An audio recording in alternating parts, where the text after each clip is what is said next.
সকাল সকাল বসে পড়েছি সবজি কাটতে। সবজি কাটা হয়ে গেছে, এখনও শুধু রসুনটা ছুলতে বাকি আছে। যেহেতু মশলা হবে তো তার জন্য রসুনটা ছুলে নিচ্ছি। আমি বসেছি, দিদা বসেছে, আর এখানে বন্ধনের স্যার বসেছে, কিস্তি নিতে আসে আমাদের বাড়িতে। তো তার জন্য এখানে আমার যা রয়েছে, আর মা রান্না করছে।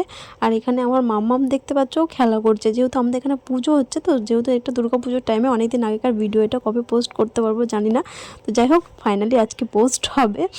তো আমি এডিট করে নিচ্ছি, যেহেতু আমার এডিট করার সময় হয় না, একটু ব্যস্ত থাকি এখন।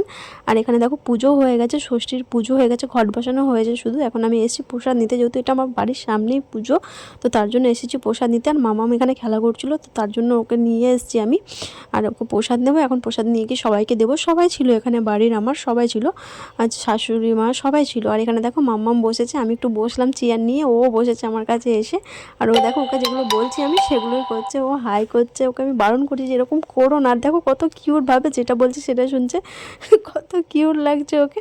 তো যাই হোক, চলো আবার দেখা হচ্ছে নতুন